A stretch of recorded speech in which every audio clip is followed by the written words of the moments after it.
Bismillahirrahmanirrahim. Assalamualaikum warahmatullahi wabarakatuh.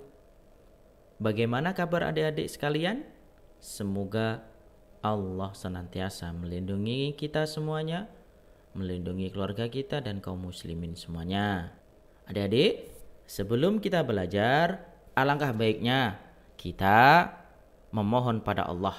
Allah yang maha mengetahui, Allah maha mengetahui semuanya. Apa yang kita akan minta, baik ilmu dan semuanya, setelah yang kita berdoa meminta kepada Allah. Apa doanya sebelum belajar? Yaitu Bismillahirrahmanirrahim. Allahumma anfa'ni ma 'allamtani wa 'allimni ma yanfa'uni wa zidni ilma. Apa artinya? Ya Allah, berilah kemanfaatan untukku apa yang Kau telah ajarkan padaku. Wa 'allimni ma yanfa'uni, dan ajarkan padaku ya Allah apa yang bermanfaat bagiku. Wa zidni ilma, dan tambahkanlah kepadaku ilmu. Yuk, jangan lupa berdoa. Baik, berjumpa kembali ya dengan kakak. Hari ini kita akan membahas tentang TOAKM ya, Assessment Kompetensi Minimum untuk tingkat SD. Baik, jangan lupa siapkan untuk adik-adik perlengkapan tulisnya, simak penjelasannya, dan nantinya kita coba bahas secara mendetail sehingga mudah-mudahan nantinya bisa lebih paham terkait dengan soal ini. Baik, kita buka dulu yuk dengan membaca basmalah bersama. Bismillahirrohmanirrohim. Stay tune ya di pembahasan kita hari ini. Baik, kita masuk ke pembahasan untuk yang nomor 1 sampai dengan nomor 5. Nah, sebelum kita masuk pembahasan nomor 1 sampai dengan nomor 5, maka kita coba cermati dulu, ada sebuah teks bacaan yang berjudul tentang bantuan untuk korban banjir. Nah, di sini bercerita tentang sebuah kondisi di mana korban mendapatkan sebuah bantuan. Nah, di sini akan berkaitan dengan soal nomor 1 sampai dengan soal nomor 5. Jadi cermati teksnya, kemudian pahami apa yang tercatat di dalamnya, dan kemudian nantinya kita jadikan panduan di dalam mengerjakan nomor 1 sampai dengan nomor 5. Oke? Baik, kita masuk ke pembahasan nomor 1 ya. Untuk yang nomor 1 ini, pertanyaannya adalah berapakah besar bantuan setiap korban meninggal pada tahap 1 sesuai bacaan di atas. Nah, sekarang kita coba simak potongan untuk teks bacaan yang berkaitan dengan pertanyaan nomor 1. Nah, kita perhatikan pada teks yang berwarna merah, untuk tahap pertama disalurkan sebesar 550 juta untuk ahli waris 37 korban meninggal. Berarti di sini ada 68 total korban, kemudian pada tahap pertama ini baru tersalurkan kepada 37 korban sebanyak 555 juta. Nah, berarti kita bisa menghitungnya dengan cara adalah 555 juta kita bagi dengan 37 orang, berarti setiap orang mendapatkan 15 juta. Berarti pertanyaan pertama terjawab, berapakah besar bantuan untuk setiap korban pada tahap pertama ini adalah 15 juta. Baik, kita masuk ke pembahasan nomor 2. Nah, untuk yang nomor 2 ini adalah ada 4 buah pernyataan di mana kita diminta untuk menentukan manakah pernyataan dari A, B, C, dan D yang benar. Baik, kita masuk ke pernyataan yang A. Jumlah korban meninggal yang mendapat bantuan pada tahap ke-1 lebih banyak daripada tahap kedua. Baik, kita coba lihat untuk penghitungannya. Total penerima ada 68 orang. Kemudian pada tahap pertama sudah disalurkan kepada 37 orang. Nah, berarti berapa orangkah yang nantinya akan mendapatkan bantuan pada tahap kedua? Kita tinggal mengurangkan 68, kita kurangkan dengan 37, maka dihasilkan 31. Nah, berarti pada pernyataan yang A, pada tahap ke-1 lebih banyak penyalurannya dibandingkan pada tahap kedua. Berarti pernyataan yang A adalah benar. Karena 37 pada tahap pertama, 31 pada tahap kedua. Nah, kita masuk ke pernyataan yang B. Jumlah korban meninggal yang mendapat bantuan pada tahap ke-1 lebih sedikit daripada tahap kedua. Kita simak. Nah, tahap pertama 37 orang penerima bantuan, sedangkan tahap kedua ada 31 orang. Nah, berarti pernyataan yang B adalah salah. Karena tahap pertama ada 37 orang, tahap kedua adalah 31 orang, sehingga tahap pertama lebih banyak dibandingkan tahap kedua. Jadi pernyataan yang B adalah salah. Baik, kita masuk ke pernyataan yang C. Jumlah korban meninggal yang mendapat bantuan pada tahap kedua sebanyak 38 orang meninggal. Kita coba lihat dulu untuk penghitungannya. Baik, penerima bantuan untuk tahap yang kedua adalah 31 orang, bukan 38 orang. Nah, berarti pernyataan yang C adalah salah, bukan 38 tetapi 31. Baik, kita masuk ke pernyataan yang D. Jika setiap korban meninggal pada tahap kedua mendapatkan uang yang sama banyak pada tahap ke-1, total uang yang diberikan adalah 465 juta. Nah, kita bisa menghitungnya dengan cara mengkalikan 15 juta, karena masing-masing penerima itu adalah jatahnya 15 juta. Kemudian kita kalikan dengan 31, maka akan menghasilkan angka 465 juta. Nah, berarti pernyataan yang D adalah benar. Nah, kesimpulannya, pernyataan manakah yang benar? Jadi pernyataan yang benar adalah pernyataan yang A dan pernyataan yang D, karena B dengan C adalah salah.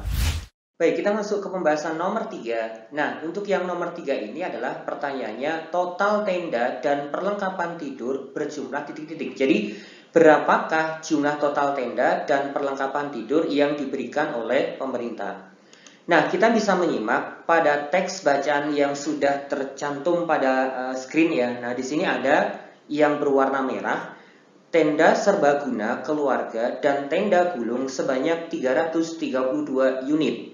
Pendistribusian perlengkapan tidur itu sebanyak 910 unit. Nah, karena yang ditanyakan hanya tenda dengan perlengkapan tidur, maka kita tinggal menghitung dengan menjumlahkan, yaitu adalah 332 kita jumlahkan dengan 910.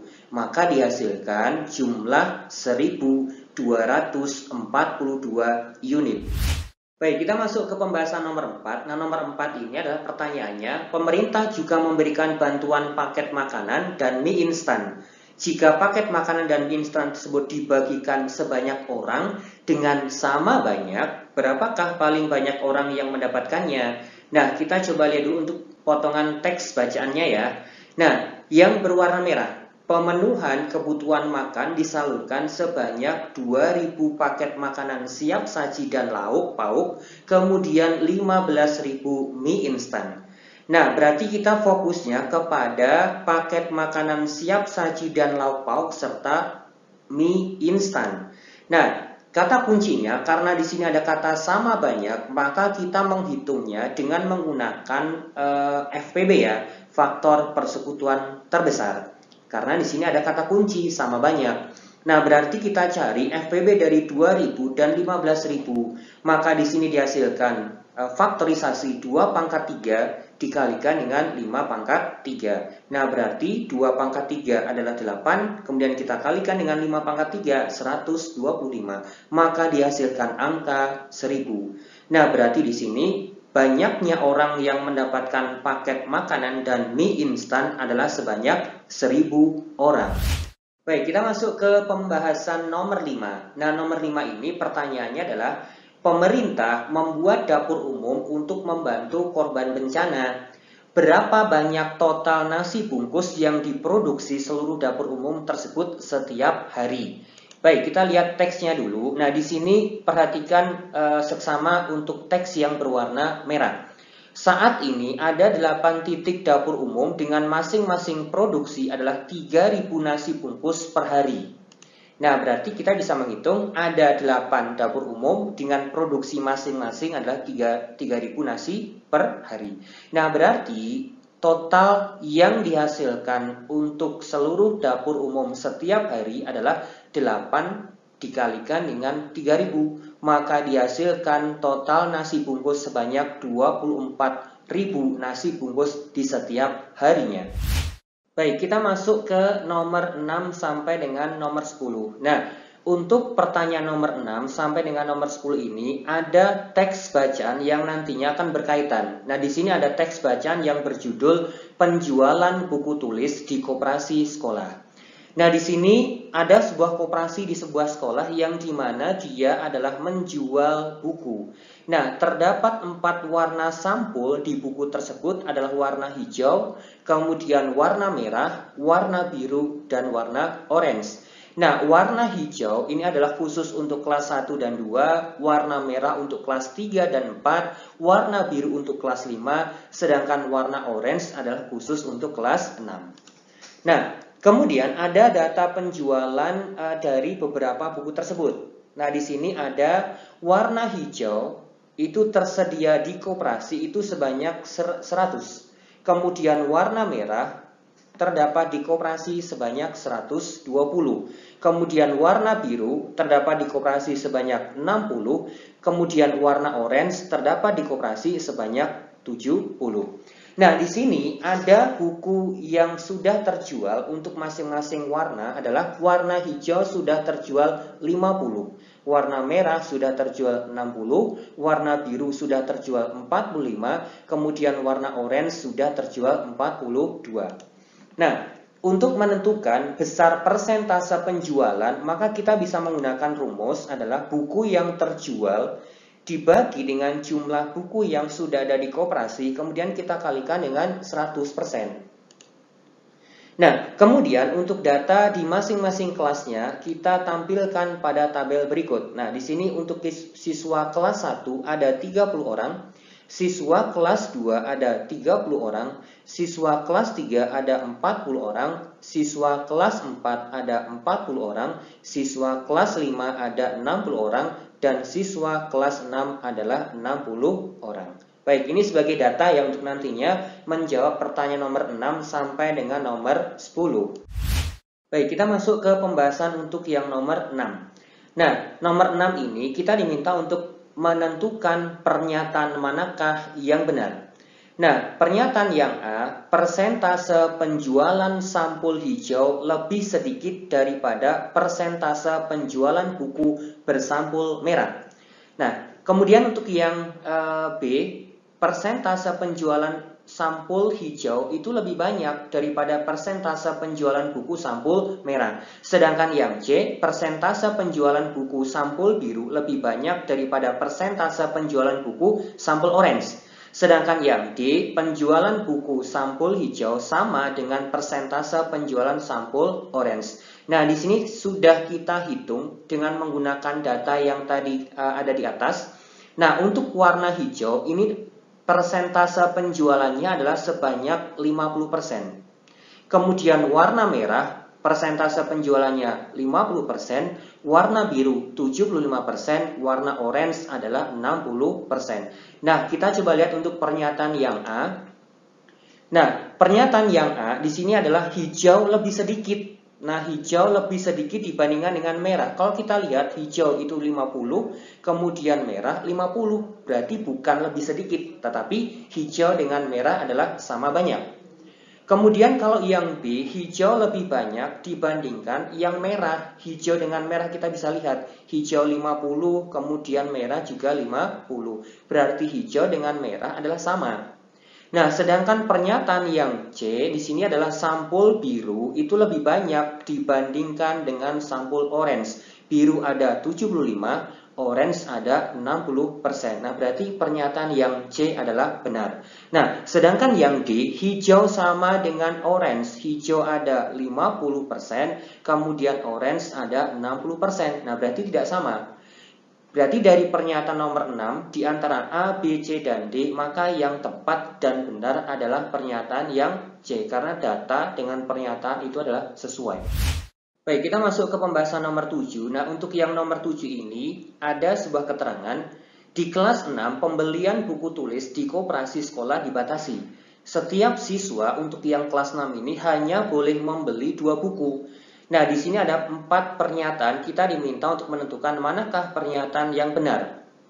Nah, kita coba lihat untuk yang A, jumlah siswa kelas 6 yang sudah membeli buku sebanyak 21 orang. Kita coba lihat. Nah, buku orange yang memang di situ adalah untuk kelas 6 ini sudah terjual 42 buah. Nah, ketika masing-masing siswa itu adalah hanya boleh membeli maksimal 2 buku, berarti di sini 42 kita bagi dengan 2, hasilnya sama dengan 21. Nah, berarti untuk yang A di sini pernyataannya adalah benar. Baik, kita masuk ke pernyataan yang B. Jumlah siswa kelas 6 yang sudah membeli buku sebanyak 20 orang. Baik, di sini jumlah buku orange yang sudah terjual adalah 42 buah.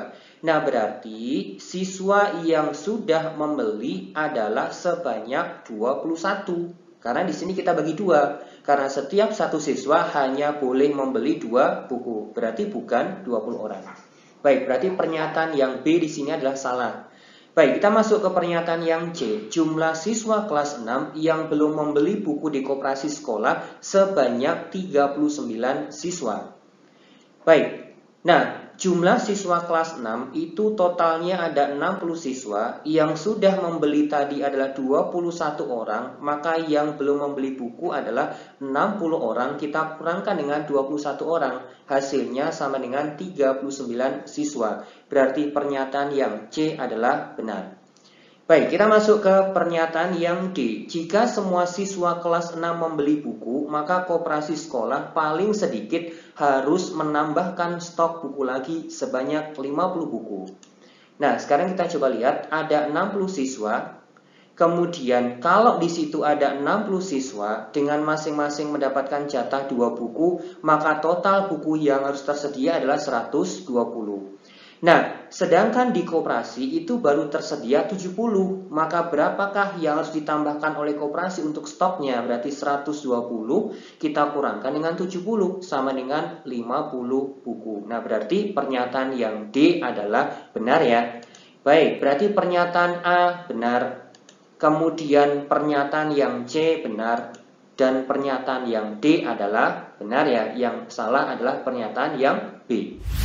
Baik, kita masuk ke pembahasan nomor 8. Nah, untuk nomor 8 ini, di kelas 5 itu setiap siswa diwajibkan boleh membeli 3 buku. Ini maksimal ya. Nah, sedangkan di kelas 6 itu diwajibkan membeli maksimal hanya 2 buku. Nah, di nomor 8 ini kita diminta juga untuk menentukan manakah pernyataan yang benar. Ada pernyataan A, B, C, dan D. Nah, sekarang kita coba lihat untuk yang pernyataan yang A. Jumlah siswa yang sudah membeli buku di koperasi sekolah di kelas 5 lebih sedikit daripada siswa kelas 6. Baik, kita coba lihat. Buku di kelas 5 yang berwarna biru terjual sebanyak 45 buah. Nah, setiap siswa hanya boleh membeli 3 buku.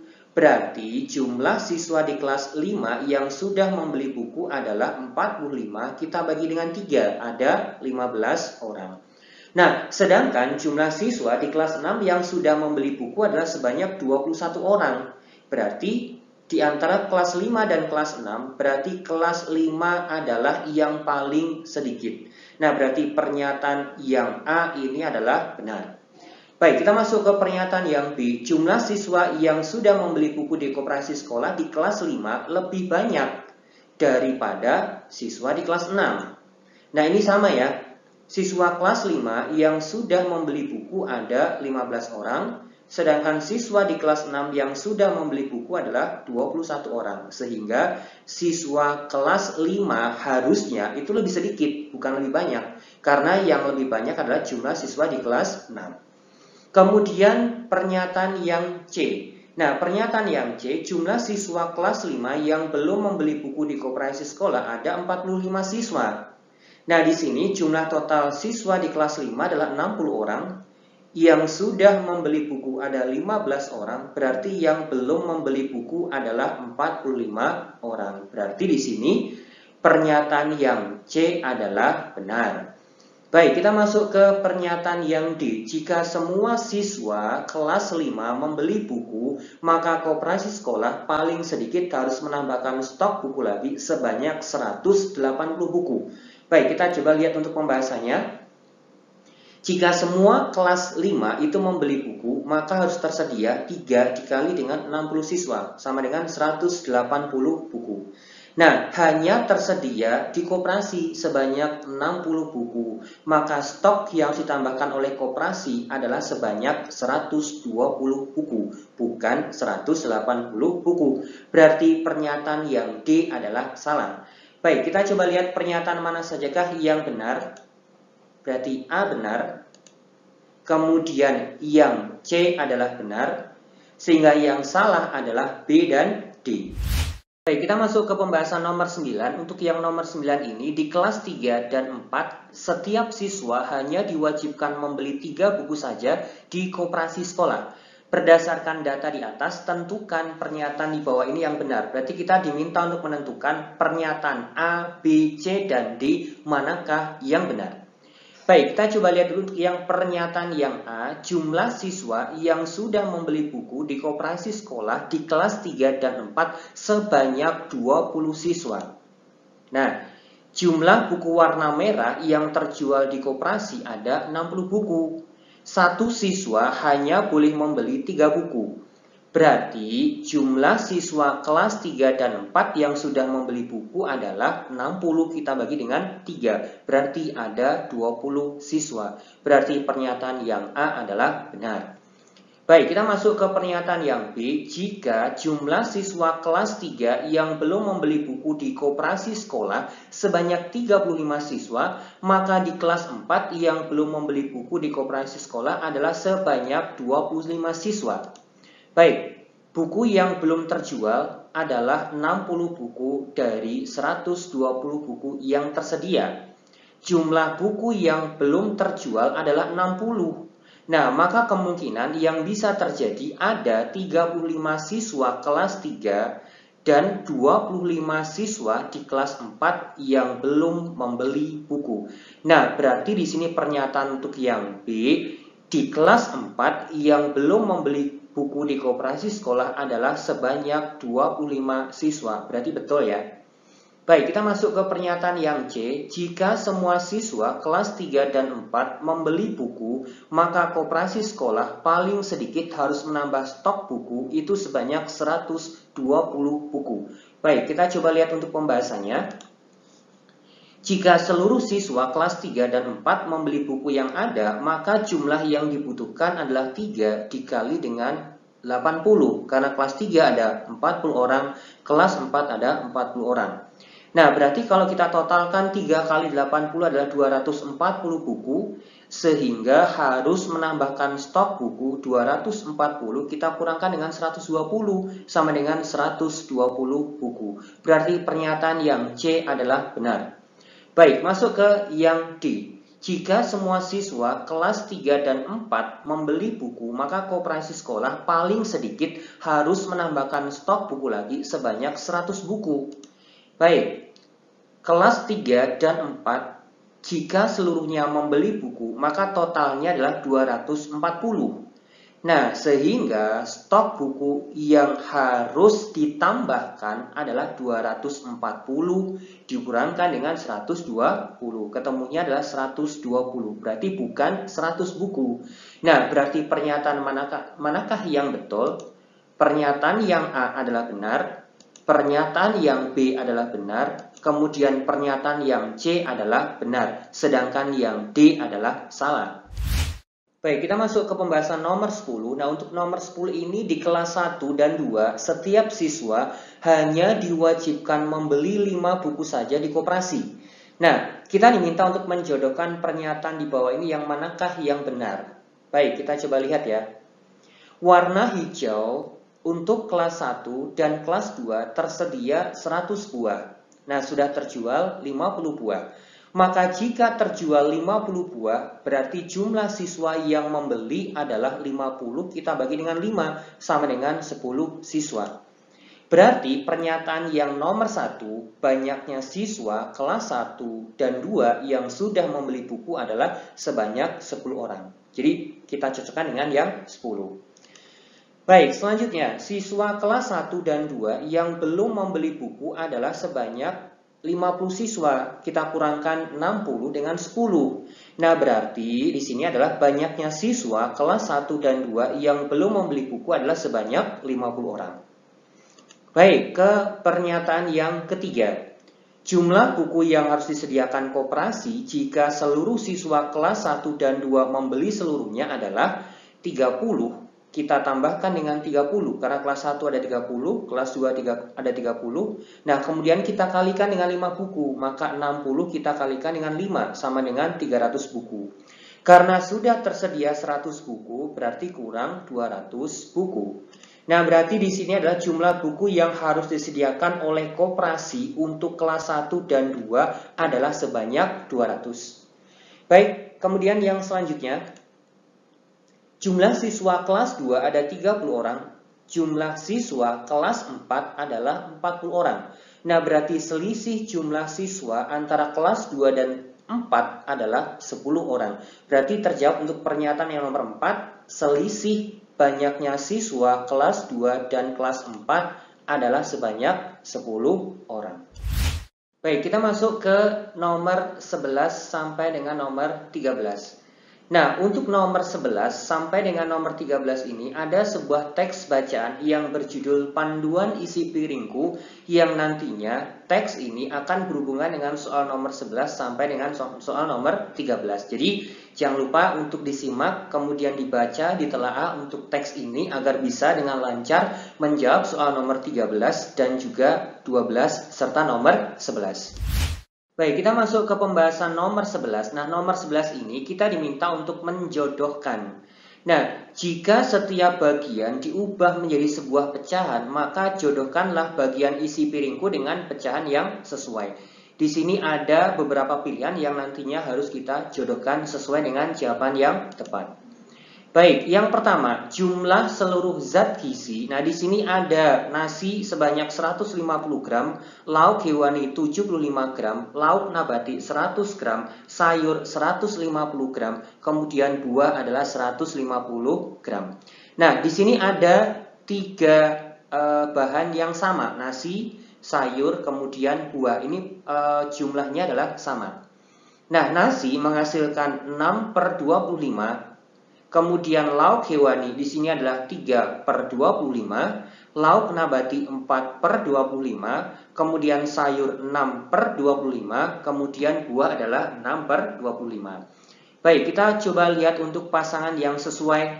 Nah, yang pertama ini ada nasi. Nah, nasi karena memang di sini adalah 150 gram, kemudian kita bandingkan dengan total seluruh bahan makanan ya, 625, maka dihasilkan perbandingan pecahan adalah 6/25. Baik, kemudian yang kedua adalah lauk hewani. Nah, di sini lauk hewani adalah 75 gram, maka kemudian kita bandingkan dengan 625, ketemunya adalah 3/25. Baik, kemudian masuk kepada lauk nabati. Nah, di sini ada lauk nabati sejumlah 100 gram. Nah, kemudian 100 gram itu kita bandingkan dengan 625, maka ketemunya adalah 4/25. Baik, kita masuk ke sayur ya. Nah, sayur di sini ada 150 gram. Nah, 150 gram kita bandingkan dengan 625, maka ketemunya adalah 6/25. Kemudian yang terakhir, perbandingan yang terakhir adalah buah. Nah, buah di sini adalah 150 gram, kita bandingkan dengan 625, maka ketemunya adalah 6/25. Berarti ini adalah perbandingan yang sesuai di masing-masing bagian. Baik, kita masuk ke pembahasan nomor 12. Nah, untuk nomor 12 ini kita diminta untuk menentukan pernyataan manakah yang benar di antara pernyataan A, B, C, dan D. Baik, untuk yang pernyataan yang A, di dalam piring banyaknya lauk hewani adalah setengahnya dari banyaknya nasi. Baik, kita lihat banyak lauk hewani ada 75 gram, banyak nasi ada 150 gram, maka pernyataan di atas adalah benar. Kenapa? Karena banyak lauk hewani di sini adalah setengahnya dari 150 gram, sama dengan 75 gram. Baik. Kemudian pernyataan yang B, dalam piring banyaknya lauk nabati adalah sepertiga dari buah. Nah, sekarang coba kita lihat. Banyaknya lauk nabati adalah 100 gram. Banyaknya konsumsi buah adalah 150 gram. Maka pernyataan di atas adalah salah karena Sepertiga dari 150 gram adalah 50 gram, bukan 100 gram. Baik, masuk ke pernyataan yang C. Dalam piring banyaknya lauk hewani 3/4 dari banyaknya lauk nabati. Nah, banyak lauk hewani 75 gram, banyak lauk nabati adalah 100 gram, maka pernyataan di atas adalah benar karena 3/4 dikali dengan 100 gram adalah 75 gram. Jadi yang C adalah benar. Kemudian pernyataan yang D. Dalam satu piring banyaknya lauk nabati adalah 2/3 dari banyaknya nasi. Baik, jadi banyaknya lauk nabati adalah 100 gram, banyaknya nasi adalah 150 gram, maka pernyataan di atas adalah benar karena 2/3 dikali dengan 150 adalah 100 gram. Nah, berarti pernyataan yang A adalah benar, pernyataan yang C adalah benar, dan pernyataan yang D adalah benar. Sedangkan pernyataan yang B adalah salah. Baik, kita masuk ke pembahasan nomor 13. Nah, suatu hari Ali sedang makan. Di dalam piring Ali terdapat 250 gram nasi, 100 gram sayur, 100 gram lauk nabati, 50 gram lauk hewani, dan 200 gram buah. Nah, kita diminta untuk menentukan pernyataan manakah yang benar. Baik, kita coba mulai dari yang A. Berdasarkan wacana di atas, porsi nasi yang Ali makan itu lebih banyak 100 gram dari yang disarankan. Kita coba cek. Banyak nasi yang disarankan adalah 150 gram, sedangkan nasi yang ada di piring Ali adalah 250 gram. Nah, berarti yang tersedia di piring Ali adalah 100 gram lebih banyak daripada yang disarankan. Berarti pernyataan yang A adalah benar. Baik, masuk ke pernyataan yang B. Berdasarkan wacana di atas, porsi lauk hewani yang Ali makan sedikit 50 gram dari yang disarankan. Nah, kita coba cek. Banyak lauk hewani yang disarankan adalah 75 gram. Banyak lauk hewani yang ada di piring Ali adalah 50 gram. Berarti yang tersedia di piring Ali lebih sedikit 25 gram dari yang disarankan. Maka pernyataan yang B adalah salah. Baik, masuk ke pernyataan yang C. Berdasarkan wacana di atas, porsi buah yang Ali makan lebih sedikit 50 gram dari yang disarankan.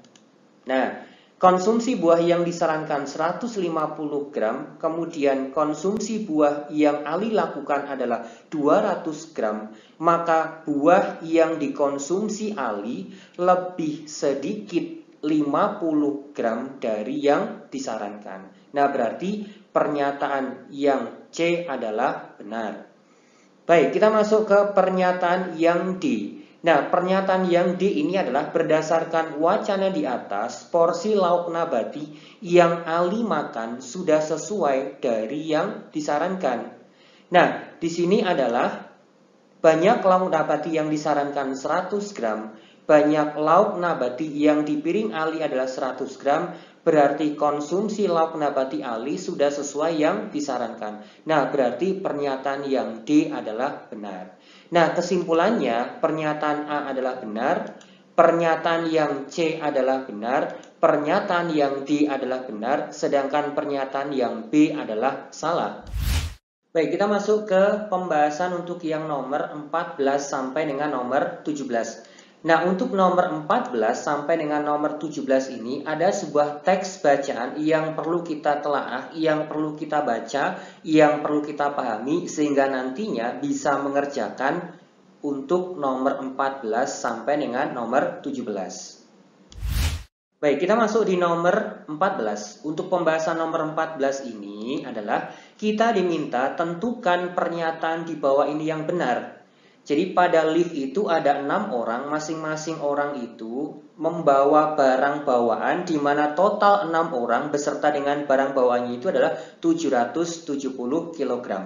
Nah, kemudian ada Ani, ada Zahra, ada Tono, di mana ketiganya ini akan masuk ke dalam lift. Nah, kita diminta untuk menentukan manakah pernyataan yang benar. Nah, sekarang kita coba lihat untuk pernyataan yang A, Ani, Zahra, dan Tono dapat masuk ke dalam lift tersebut. Baik, berat orang yang ada di lift yang sudah ada itu ada 6 orang beserta dengan barangnya 770 kg. berat Ani 40 kg, kemudian Zahra 60 kg, Tono 95 kg. Jadi total ketiganya adalah 195 kg. Nah, ketika 770 kemudian ditambahkan dengan 195 adalah totalnya menjadi 965, dan ini sudah melebihi kapasitas dari lift ya, karena memang kapasitasnya maksimal hanya 900. Sehingga pernyataan yang A, Ani, Zahra, Tono dapat masuk ke dalam lift adalah yang terjadi lift tidak akan bisa bergerak. Kemudian pernyataan yang B, Tono dan Ani dapat masuk ke dalam lift. Nah, coba kita lihat. Nah, berat ke-6 orang tadi 770, kemudian ditambah dengan Tono dan Ani 135 kg, maka totalnya adalah 905 kg. Sehingga lift kembali tidak bisa bergerak. Kemudian pernyataan yang C, Tono dan Zahra dapat masuk ke dalam lift tersebut. Nah, 770 kemudian ditambahkan dengan Tono dan Zahra. Tono dengan Zahra kalau kita jumlahkan 155, totalkan dengan 770 sama dengan 925, maka tetap lift tidak akan bisa bergerak karena memang sudah melebihi kapasitas maksimal. Kemudian pernyataan yang D, Zahra dan Ani dapat masuk ke dalam lift tersebut. Nah, 770 kita tambahkan dengan Zahra dan Ani. Berarti 60 ditambahkan dengan 40 sama dengan 100. Nah, berarti 770 kita tambahkan dengan 100, 870. Sehingga Zahra dan Ani dapat masuk ke dalam lift karena lift itu bisa bergerak, masih di bawah kapasitas maksimal. Nah, sehingga pernyataan A, B, C, dan D yang tepat adalah pernyataan yang D.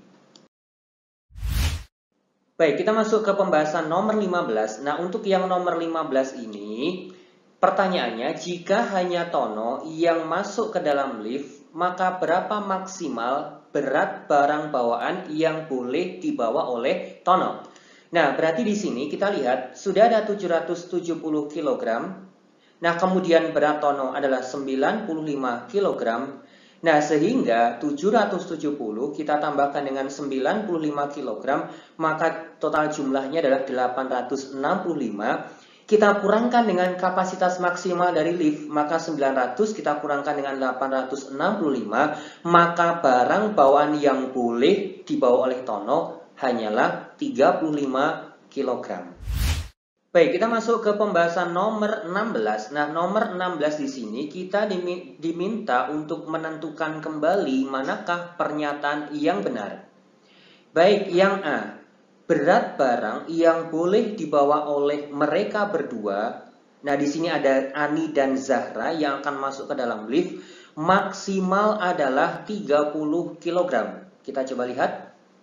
Berat 6 orang tadi sudah 770 kg, kemudian berat Ani dan Zahra 100 kg, itu sudah 870 kg, maka berat barang yang bisa dibawa oleh Zahra dan Ani adalah hanyalah 30 kg. Berarti pernyataan yang A adalah benar. Baik.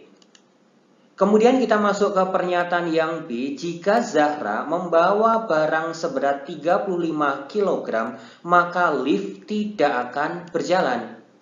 Baik, 770, kemudian Zahra membawa 35 kg, maka di sini adalah sudah melebihi kapasitas. Karena 770 ini untuk 6 orang, kemudian Zahra membawa 35, kemudian tadi sudah ada Ani juga, maka di sini maksimalnya sudah melebihi, artinya sudah 905, berarti kapasitasnya sudah maksimal, maka lift tidak akan berjalan. Berarti pernyataan yang B adalah benar. Baik, kita masuk ke pernyataan yang C. Jika Ani tidak masuk ke dalam lift, maka Zahra boleh membawa barang seberat 75 kg. Baik, berat Zahra 60 kg, maka total beratnya 770 kita jumlahkan dengan 60 sama dengan 830 kg. Kemudian Zahra membawa barang 75 kg, maka totalnya 905. Dan lift tidak akan bergerak karena sudah melebihi kapasitas maksimal. Nah, berarti di sini pernyataan yang C adalah salah. Baik, kita masuk ke pernyataan yang D. Jika Ani tidak membawa barang, maka Zahra boleh membawa barang seberat 70 kg. Baik, berat orang yang sudah ada 770 ditambah dengan Zahra dan Ani 100 kg, maka sudah 870.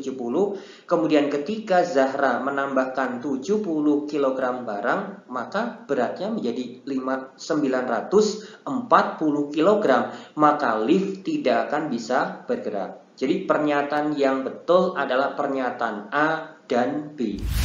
Baik, kita masuk ke pembahasan untuk yang nomor 17. Nah, di sini ada lift seperti tadi ya pada teks. Nah, lift di sini kapasitas maksimalnya 900 kg. Nah, jika setiap orang memiliki berat 90 kg, maka berapa orang yang paling banyak dapat masuk ke dalam lift tersebut? Nah, kita coba lihat kapasitas maksimal adalah 900 kg.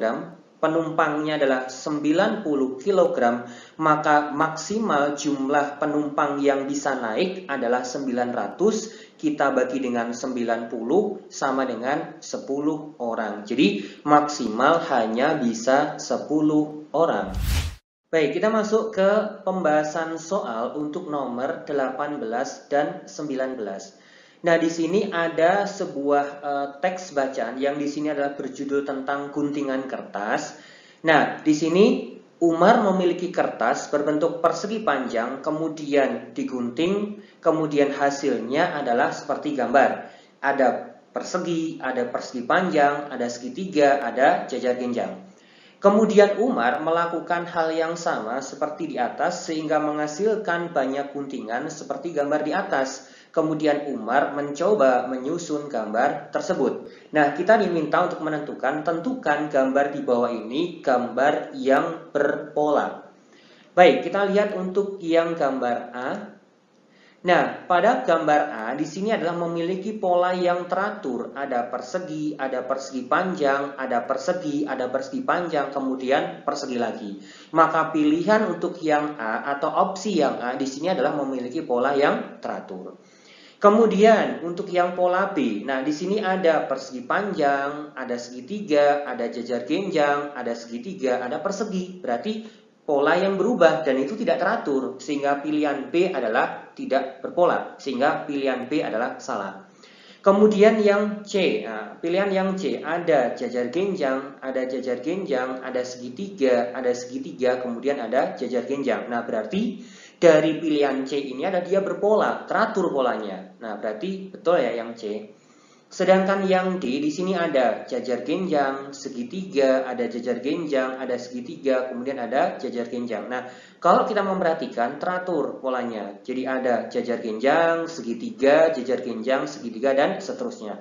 Berarti dari pilihan A, B, C, dan D yang memiliki pola yang teratur adalah yang A, kemudian yang C, dan kemudian yang D. Sedangkan yang B adalah tidak berpola secara teratur.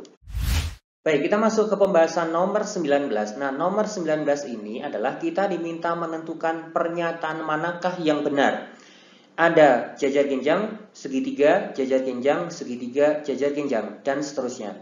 Nah, kita coba lihat untuk yang pernyataan yang A. Gambar susunannya tersebut adalah berpola.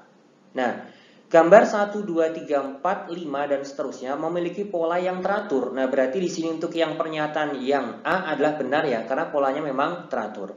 Kemudian pernyataan yang B, gambar ke-6 adalah gambar segitiga. Nah, sekarang coba kita lihat. Nah, gambar yang ke-6 di sini adalah, kalau di sini berarti habis jajar genjang. Nah, berarti adalah segitiga. Betul ya, berarti gambar ke-6 adalah gambar segitiga karena memang polanya adalah teratur. Berarti pernyataan yang B adalah benar. Kemudian pernyataan yang C, gambar kedua, kemudian keempat dan ke-0 adalah segitiga.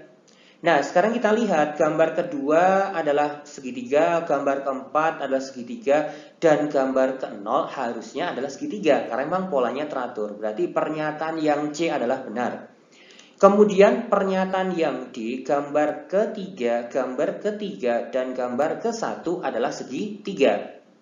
Nah, gambar ketiga adalah jajar genjang, gambar ketiga adalah jajar genjang lagi, sedangkan gambar ke-1 adalah jajar genjang, sehingga bukan segitiga, sehingga pernyataan yang D adalah salah.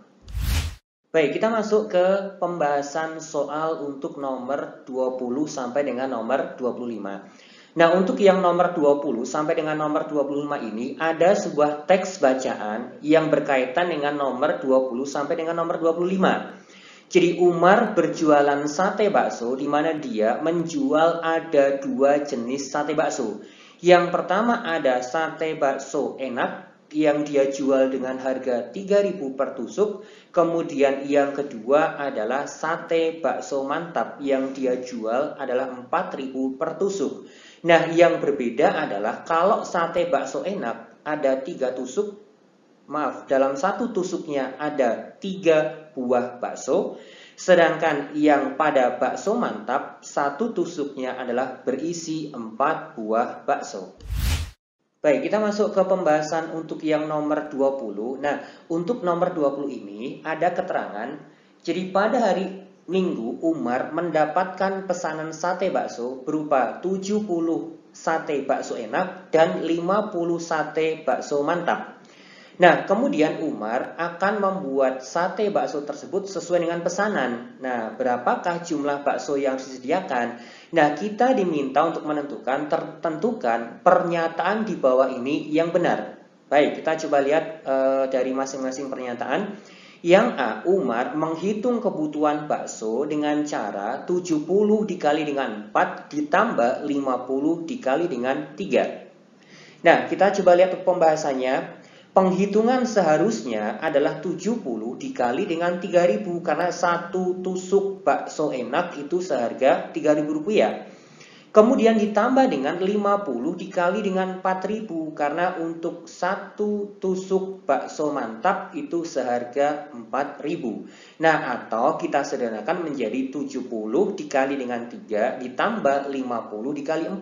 Berarti pernyataan yang A adalah salah. Baik, untuk yang pernyataan B, Umar menghitung kebutuhan bakso dengan cara 120 dikali dengan 3. Nah, perhitungan tidak dapat menggunakan 120 kali 3 karena jumlah jenis bakso yang dipesan pun berbeda. Begitupun dengan harga yang berbeda. Baik, kita masuk ke pernyataan yang C. Umar menghitung kebutuhan bakso dengan cara 70 dikali dengan 3 ditambah dengan 50 dikali dengan 4. Nah, 70 untuk pesanan bakso enak berarti 70 dikali dengan 3.000. Kemudian untuk bakso mantap berarti 50 dikali dengan 4.000. Maka pernyataan pada C adalah benar. Kemudian yang D, Umar menghitung kebutuhan bakso dengan cara 120 dikali dengan 3 ditambah dengan 50. Nah, 70 pesanan bakso enak berarti 70 dikali dengan 3.000 sama dengan 210.000. Kemudian 50 pesanan bakso mantap 50 dikali 4.000 sama dengan 200.000. Jumlah totalnya 410.000. Maka hasilnya akan sama jika menggunakan rumus 120 dikali dengan 3.000 ditambah dengan 50.000. Nah, berarti di sini pernyataan yang benar adalah pernyataan yang B dan juga pernyataan yang D. Baik, kita masuk ke pembahasan untuk yang nomor 21. Nah, Umar telah menjual beberapa sate bakso enak dan juga sate bakso mantap. Nah, berapakah uang yang didapat Umar dari penjualan tersebut? Nah, kita diminta untuk menyatakan setuju atau tidak dengan pernyataan yang sudah ada pada kolom. Baik, untuk yang pernyataan pertama, terjual 20 sate bakso enak sehingga mendapatkan uang 60.000. Baik, di sini 20 dikalikan dengan 3.000 sama dengan 60.000. Berarti pernyataan yang nomor 1 adalah benar. Kemudian pernyataan yang nomor 2, terjual 30 sate bakso mantap sehingga mendapatkan uang 120.000. Nah, berarti 30 kita kalikan dengan 4.000 sama dengan 120.000. Baik, pernyataan yang nomor 3, terjual 30 sate bakso enak dan 35 sate bakso mantap sehingga mendapatkan uang 220.000. Nah, berarti kita kalikan 30 dikali dengan 3.000 sama dengan 90.000, 35 dikalikan dengan 4.000 sama dengan 140.000, dan total uang yang diperoleh adalah 230. Nah, berarti bukan 220 ya yang diperoleh, 230. Berarti pernyataan yang nomor 3 adalah tidak setuju atau salah. Kemudian nomor 4, terjual 35 sate bakso enak dan 25 sate bakso mantap sehingga mendapatkan uang 205. Kita coba hitung, 35 dikali 3.000 sama dengan 105, kemudian 25 kita kalikan dengan 4.000, ketemunya adalah 100.000, dan setelah dijumlahkan adalah 205. Maka di sini pernyataan nomor 4 adalah benar ya, dan kita setuju. Baik, kita masuk ke pembahasan nomor 22. Nah, Umar membuat sate dari 100 butir bakso. Bagaimana Umar bisa mendapatkan uang penjualan yang terbesar? Nah, ini ada 4 pernyataan yang kita diminta untuk menentukan dan memberikan sebuah pendapat. Baik, yang pernyataan A, jika terjual habis, Umar harus membuat sate bakso enak lebih banyak daripada sate bakso mantap agar mendapatkan uang penjualan yang lebih banyak. Kita coba lihat. Misalnya, Umar membuat bakso enak yang lebih banyak. Nah, 60 untuk bakso enak. Jadi sate bakso enak itu 60. Kita kalikan dengan 3.000. Ketemunya adalah 180.000. Kemudian, membuat 40 sate bakso mantap. Kita kalikan dengan 4.000. Ketemunya adalah 160.000. Maka kalau kita jumlahkan, ketemunya adalah 340.000. Baik. Kemudian yang B, jika terjual habis, Umar harus membuat lebih banyak sate bakso mantap daripada sate bakso enak agar mendapatkan uang penjualan yang lebih banyak. Nah, misalnya membuat bakso mantap lebih banyak, 40 dikali dengan 3.000 adalah 120.000. Kemudian 60 dikalikan dengan 4.000 sama dengan 240.000, maka total penjualannya adalah 360.000. Baik, untuk yang C, jika terjual habis, Umar harus membuat sate bakso mantap sama jumlahnya dengan sate bakso enak agar mendapatkan uang penjualan yang lebih banyak. Nah, misal membuat bakso enak sama banyak dengan bakso mantap, 50 kali 3.000, 50 kali 4.000, maka totalnya kalau kita jumlahkan 350.000, maka akan lebih rendah dibandingkan dengan lebih banyak menjual bakso mantap. Sedangkan yang D, jika habis terjual, berapapun sate yang dibuat Umar, maka uang hasil penjualan tetap sama asalkan tidak ada bakso yang tersisa. Nah, berarti dari opsi A, B, dan C terlihat selisih hasil uang penjualan yang tidak jauh berbeda. Yang penting tidak ada bakso yang tersisa. Baik, kita masuk ke pembahasan nomor 23. Hari ini Umar membeli hanya 50 butir bakso karena stok bakso di pasar habis. Kemudian Umar membuat sate bakso dari 50 butir bakso tersebut. Nah, tentukan pernyataan di bawah ini yang benar. Nah, yang A, bisa saja Umar membuat 10 tusuk bakso enak dan 5 tusuk bakso mantap. Kita coba lihat. 10 tusuk bakso enak, ini berarti 3 dikali 10, berarti total kebutuhan 30 bakso. 5 tusuk bakso mantap berarti 4 dikalikan dengan 5 sama dengan 20 bakso. Nah, berarti semua dapat terbuat sate bakso sehingga tidak ada yang tersisa. Baik, kemudian pernyataan yang B, bisa saja Umar membuat 8 bakso enak dan 6 bakso mantap. 8 tusuk bakso enak, berarti 3 kali 8 adalah 24. Kemudian 6 tusuk bakso mantap, 4 kali 6 sama dengan 24. Berarti kalau kita jumlahkan, 24 tambah 24 adalah 48, maka tersisa 2 bakso yang memang belum bisa dibuat sate bakso.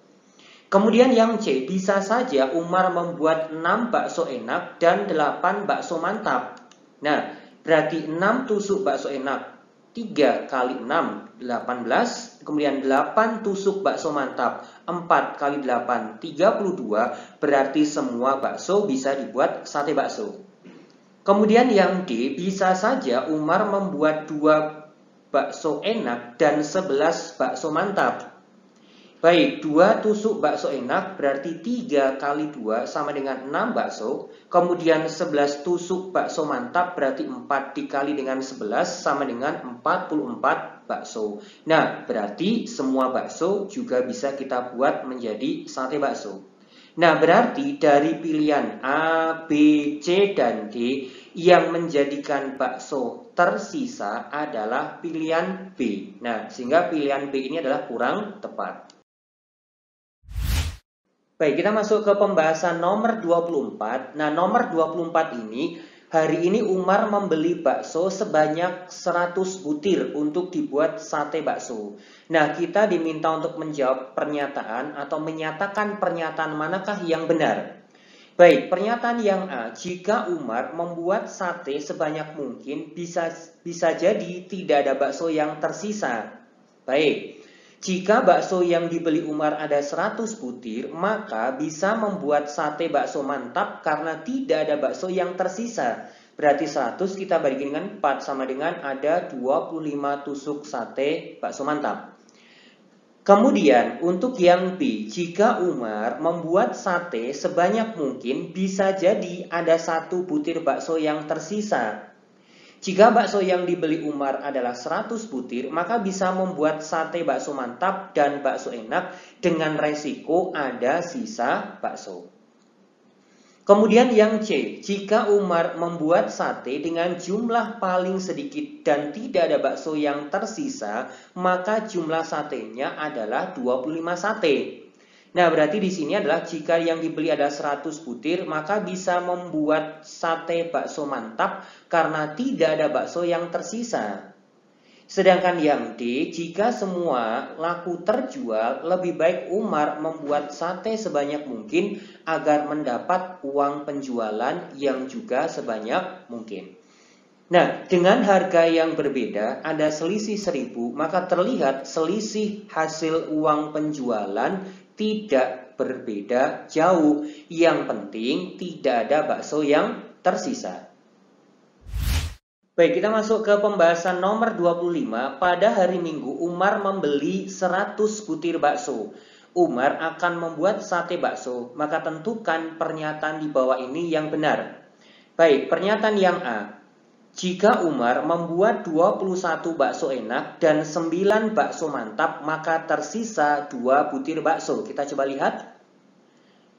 21 dikalikan dengan 3, maka akan menghasilkan 63 bakso yang terpakai.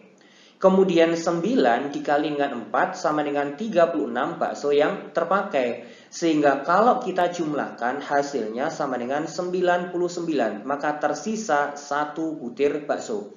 Berarti pernyataan yang A adalah salah. Kemudian yang B, jika Umar membuat 10 bakso enak dan 17 bakso mantap, maka tersisa 2 butir bakso. Baik, 10 dikalikan dengan 3, maka 30 bakso terpakai. 17 dikalikan dengan 4, maka 68 bakso terpakai. Maka di sini adalah tersisa 2 butir bakso. Nah, pernyataan B berarti adalah benar. Kemudian yang C, jika Umar membuat 16 bakso enak dan 13 bakso mantap, maka tidak ada sisa bakso. Baik, 16 dikali 3, 48. Berarti 48 bakso yang terpakai, 13 dikalikan dengan 4 sama dengan 52 bakso yang terpakai, sehingga tidak ada bakso yang tersisa. Jadi pernyataan yang C adalah benar. Kemudian pernyataan yang D, jika Umar membuat 20 bakso enak dan 10 bakso mantap, maka tidak ada sisa bakso. 20 kali 3 sama dengan 60 bakso yang terpakai, kemudian 10 dikali 4 sama dengan 40 bakso, maka jumlah totalnya 100 butir, sehingga tidak ada bakso yang tersisa. Nah, berarti di sini pernyataan yang betul adalah pernyataan yang B, pernyataan yang C, kemudian pernyataan yang D. Baik, kita masuk ke pembahasan untuk nomor 26 sampai dengan nomor 29. Nah, untuk nomor 26 sampai dengan nomor 29 ini ada sebuah teks bacaan yang berjudul tentang bantuan air bersih yang nantinya pada teks bacaan ini akan menjadi petunjuk untuk penyelesaian soal pada nomor 26 dan nomor 29. Baik, kita masuk ke pembahasan nomor 26. Jika setiap mobil bantuan hanya dapat membawa 2 tangki air, berapakah maksimal air yang dapat dibawa oleh setiap mobil? Kita coba lihat dulu untuk penggalan teks bacaan yang ada di atas. Nah, 15 tangki atau 75.000 liter air bersih dalam program Rumah Zakat Action Berbagi Air Kehidupan. Nah, berarti di sini 15 tangki itu setara dengan 75.000 liter. Berarti satu tangki dapat berisi 75.000, kita bagi dengan 15, berarti sama dengan satu tangki bisa menampung 5.000 liter air. Nah, jadi jika 2 tangki berarti satu mobil itu bisa membawa air hingga 10.000 liter air, karena 2 kali dengan 5.000 liter. Jadi jawabannya adalah yang C ya, 10.000 liter air bersih. Baik, kita masuk ke pembahasan nomor 27. Nah, di sini adalah di desa Piyuyon di RT 12 terdapat 20 keluarga. Nah, semua keluarga akan mengambil air bersih tersebut. Nah, kita diminta untuk menentukan manakah pernyataan di bawah ini yang benar. Baik, kita bahas dari pernyataan yang A. Di RT 12 ada 3 mobil yang harus datang untuk memberikan bantuan air bersih. Baik, satu keluarga adalah 400 liter. Nah, berarti kalau untuk 20 keluarga, berarti 20 kita kalikan dengan 400 liter, sama dengan adalah 8.000 liter. Nah, satu mobil dapat membawa 2 tangki berkapasitas 10.000 liter. Maka pernyataan yang A adalah salah. Karena 3 mobil itu berarti sudah membawa 30.000, sedangkan kebutuhannya hanya 8.000 liter. Jadi pernyataan yang A adalah salah. Kemudian pernyataan yang B, di RT 12 ada satu mobil yang harus datang untuk memberikan bantuan air bersih. Baik, satu keluarga 400 liter untuk 20 keluarga berarti adalah 20 dikalikan dengan 400 liter, 8.000 liter. Dan satu mobil itu bisa membawa maksimal hingga 10.000 liter, maka pernyataan yang B adalah benar. Kemudian yang C, total kebutuhan air di RT 12 adalah 8.000 liter.